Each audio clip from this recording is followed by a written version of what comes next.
car pit strategy coming into it, the late caution.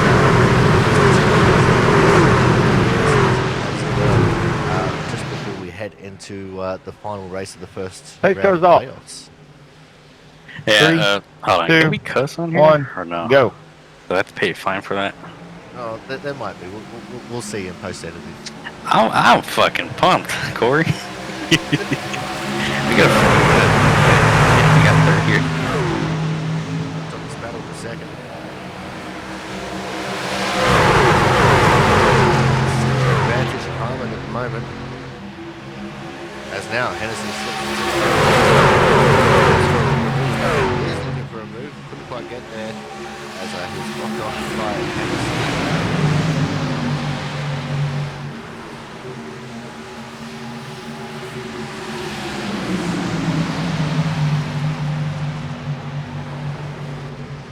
Oh, Corey, there's a lot more to racing than just win.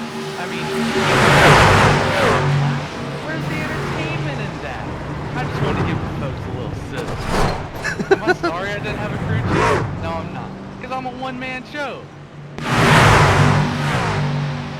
Derek Myers, the teammate of Gerald West. Oh, and the 98 of Jerry Glenn's just gone round. I think that was off the bumper of Logan Lansford.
Hello, everyone, and welcome to the Daytona International Speedway for the Miller's Creature Comforts 150 here on the here on the Aussie Sim Commentator channel for the Output Racing League.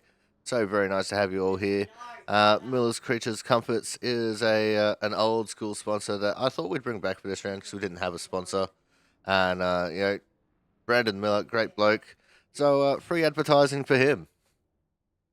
We're here for 65 laps of the man-made hell known as the Daytona International Speedway. It should be absolutely fantastic. As you can see, there's no drivers on track because they're all right here at pit exit, waiting to unleash upon the facility here. We'll try and get a camera angle where we can actually see some of the cars. There we go. Everyone coming out onto the track. Since it's all drafty action, it's mostly going to be just pit parties, which is always a bit of fun. Currently have 34 drivers signed up for this race. Strength of field is a 30-27 at this point, but 34 drivers, which is incredible. At the moment, we've only had 25 drivers make lap times. So that'll obviously change as practice goes on. Currently at the top, Thomas Harmon with a 46.793. It's 0.018 faster than Frederick Cremines.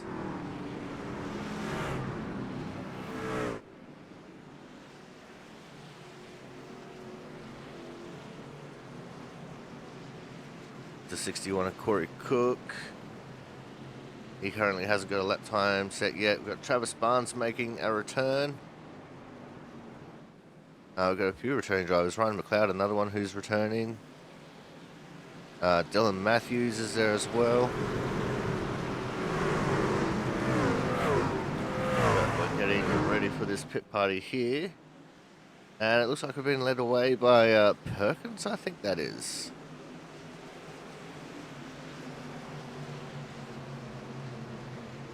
Here we go. Oh, they're already crashing coming to green. That was the 67.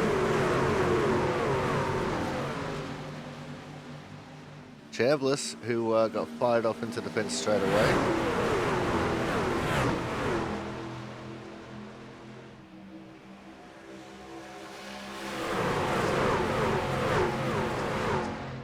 Everyone else managed to get through the start quite nicely.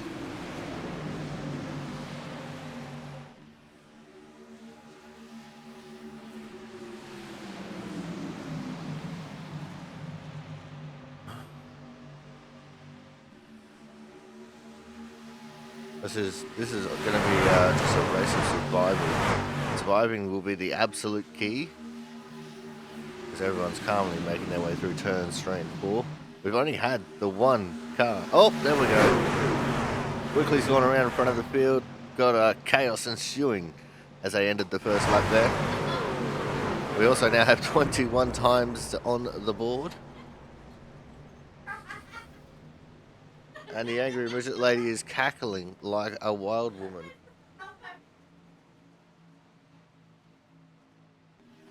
Not sure if you guys can hear that or not. There's 03 TJ Craddock. He's currently in the 9th position time-wise.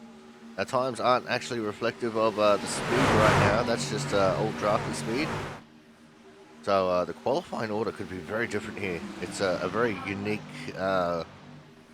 Oh, there's more damage, more drama. Over is Andrew Perkins. He's still just sliding along the roof. That's on the driver's side too. So he's getting all those sparks right up in the cockpit of the car. Looks like Cremines is in that, and so was Corey Cook.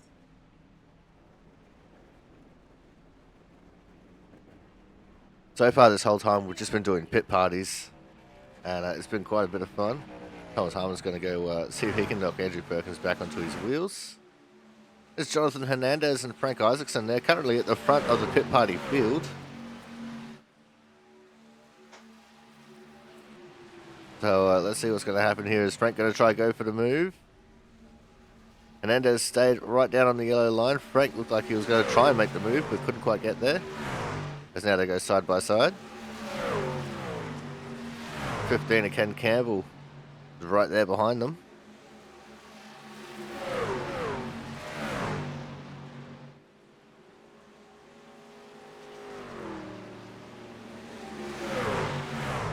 And he's going to make it 3. They're also coming up to a car that's just come out of the pits. That's Juan Pablo Sanchez, Mr. Jaron Sanchez himself, league founder.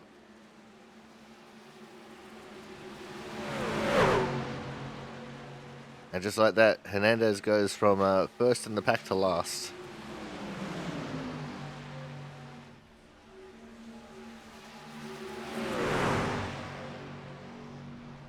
Oh, and there goes Frank. He just about collected the cars that were at the end of pit lane there, getting ready for another pit party.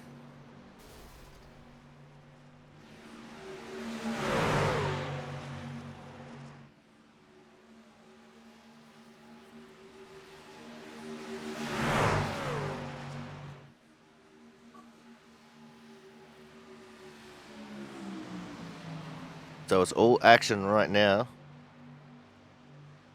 on these 4 drivers.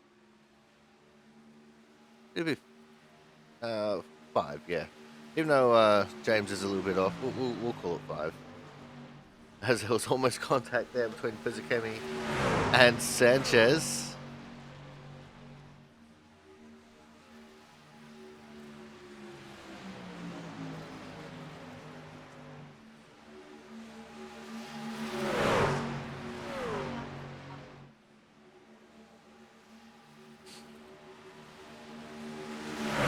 I do believe we actually have static cameras here as well. Let's have a look at them. Oh yeah, static cameras are definitely worth it.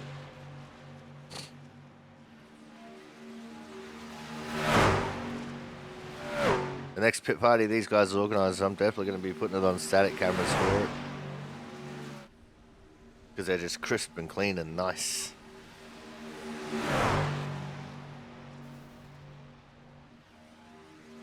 So these guys should probably get off the track so that way we can get another pit party going. I had the whole field involved. It looks like everyone who was in the pit's starting to roll now. These guys are going to continue on. Travis Masio's had an issue. Maybe he just wanted to join in on these guys starting to pull out. The 16 Kyle McCoy. Right behind him, the 12 of Chris Champeau, and in front, the 20 of Dylan Matthews.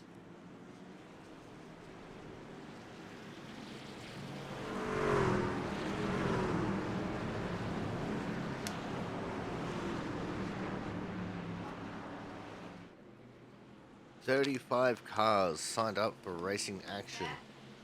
That's crazy.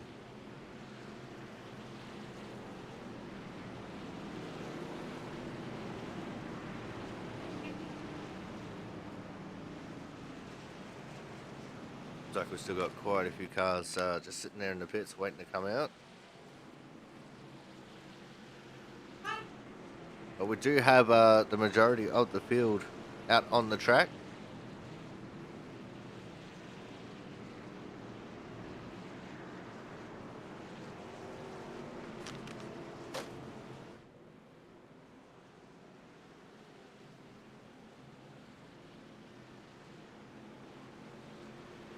"80 miles an hour is the speed limit of pace.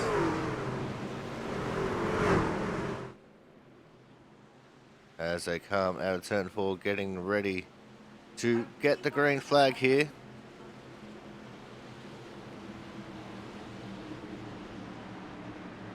And as promised, we're going static cameras.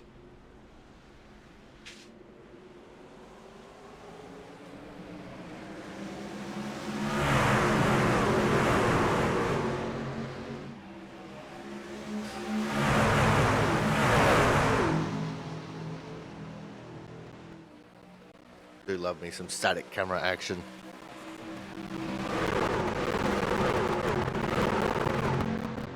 Just the sound of the cars as they come past the cameras is awesome.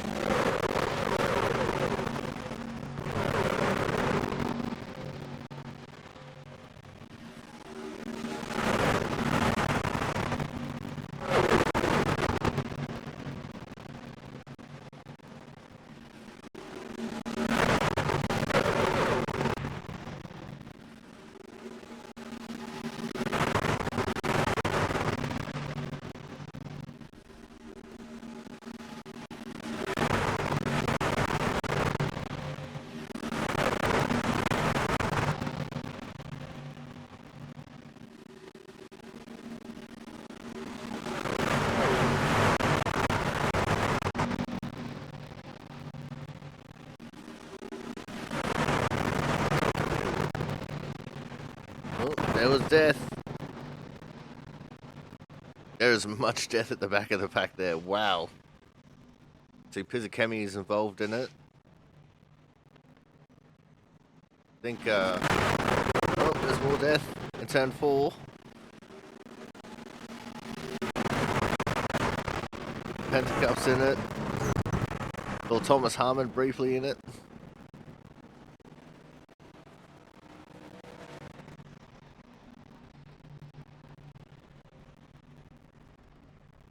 Back to normal cameras now. Mark Pentecough going off into the pits. We're back up with the pack. There's not much time left here at all. Oh, as the main pack has now had a drama. Two-wheeling it was James Watson there. Just sliding on his 2 right side tyres going across the apron. The car was trying to lift off and the gurney flap said nope.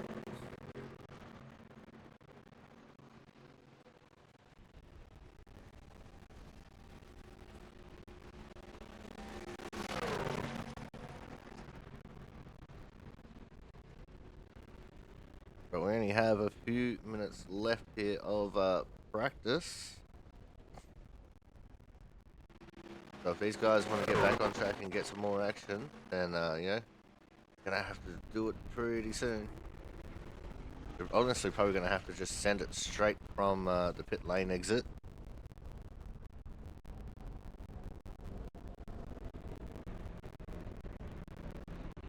Because there's now less than 2 minutes left.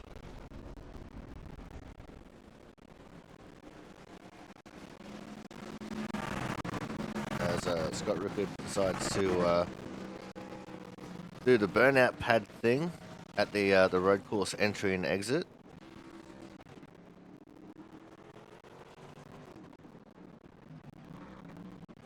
But with that, we are going to go to a commercial break, and when we come back, we will be seeing the results of qualifying. So thank you all for coming out here to watch the Miller's Creatures Comforts 150 here from the Daytona International Speedway. And we'll be back in just a few moments with the start of the racing action.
welcome back to the Miller's Creatures Comforts 150 here from the Daytona International Speedway.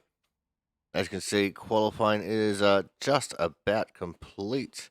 As we'll be going through our starting order here in just a few moments.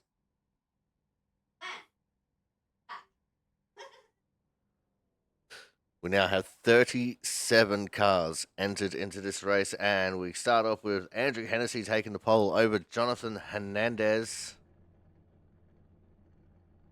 Then we have Bryce Schumacher and Corey Cook on your second row. Third row, we have Reggie Ortega, Ken Campbell. Then on row number 4, we're going to have the 16er Kyle McCoy.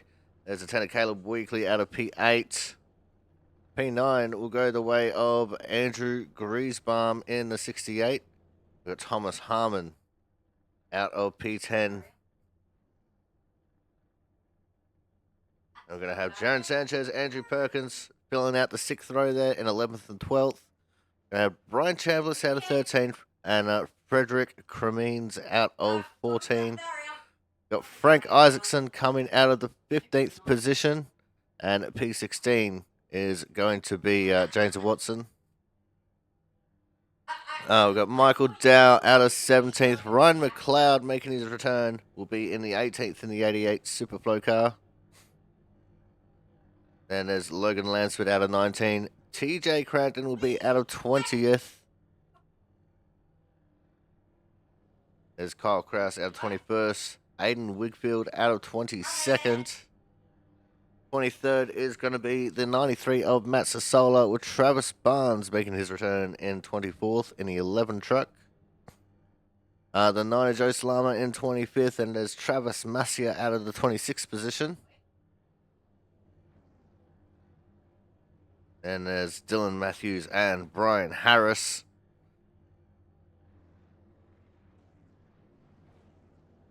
There's Chris Champel out of 29th, Austin Collins out of 30th. Scott Rickard 31st, Matt Horton will be out of 32nd. These are the cars that didn't qualify, by the way. There's Thad Failer in 33rd, Jonas Marquez 34th. 35th, Brian Pizzacami 36th, Jack Sanders.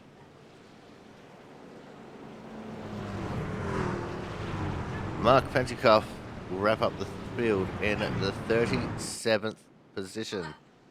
So that is your 37 starters and drivers for tonight's racing action.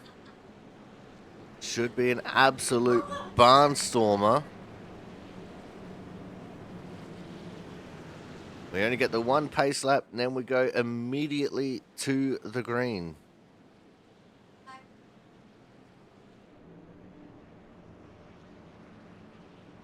We're going to go for the most zoomed out camera angles we've got here for the start. Look at that.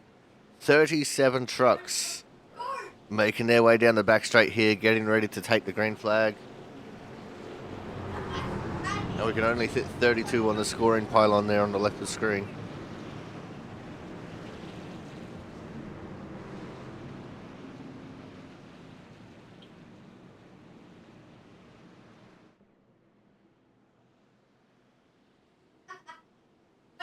But here we go.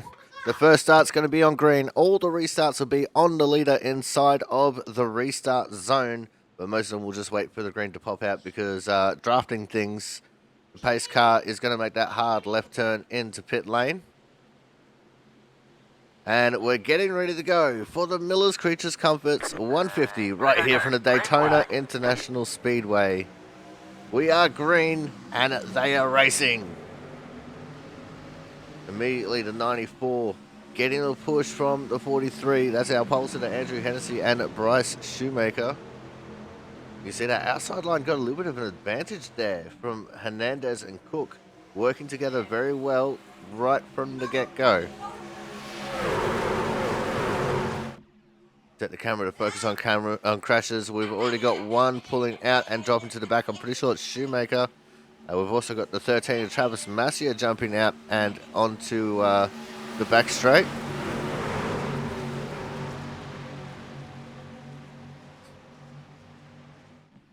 And apparently iRacing wants us to keep looking at the 43 Shoemaker as he makes his way down the field.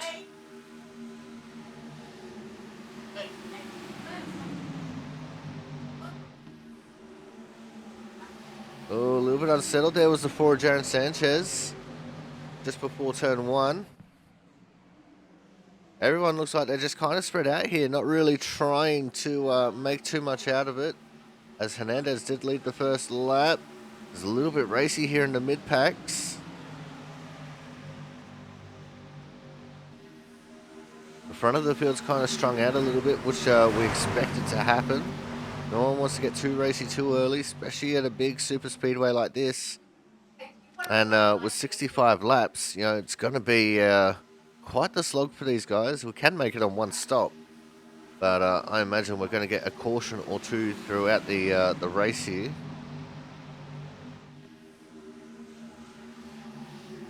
There's Hernandez from Cook, Campbell, Hennessy, and Weekly as the top 5. Looks like the biggest mover so far might be Thomas Harmon, up 3 positions into 7th, equaled by Andrew Perkins, who's up to 12th, and Frederick Cremines, who went from 14th to 11th. Actually, a few people that are gained 3. In fact, no, Chris Champeau, 29th to 17th, if you don't mind, plus 12 so far.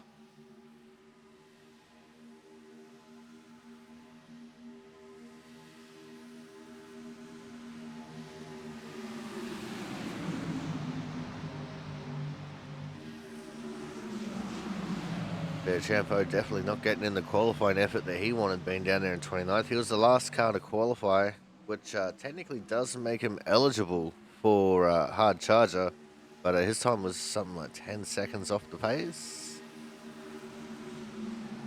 As TJ Cradden pulls out of the draft, he's dropping to the back a little bit. He didn't want to be towards the back of the main pack. He wanted to drop off and have a little bit of space as they go 2x2 formation at the front of the field.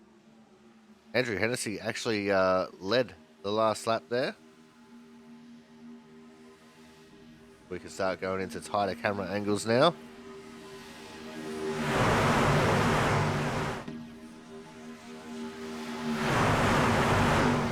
This is the battle for the leading positions. They go side by side. There was just about contact as they were getting into turn 1.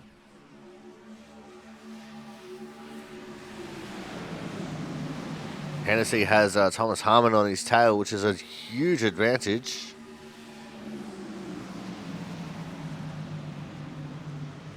Oh, and Harmon did the dodge. Jumped down into the lower lane just in front of Hernandez. It was the tightest of squeezes. Hennessy was about to go with him, but just couldn't quite get down there fast enough. And Thomas Harmon is going to lead this lap.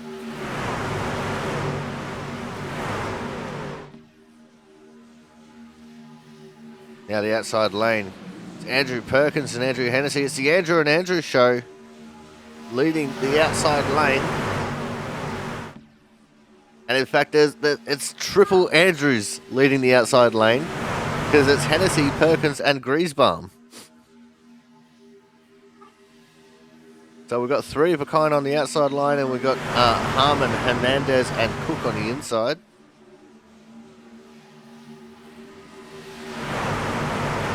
You might not think of it, that 3rd and 9 is actually very important. It's what helps the driver doing the pushing get most of their speed.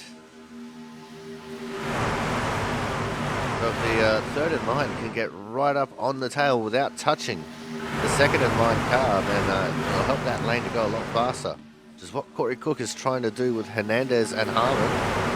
Getting right up on the tail of Hernandez to help Hernandez push Harmon.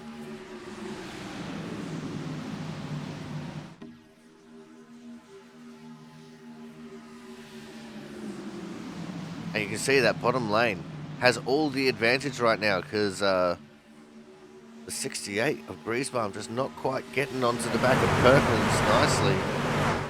And that's affecting their drafting performance. As Corey Cook now jumps out, he wants to lead the top lane.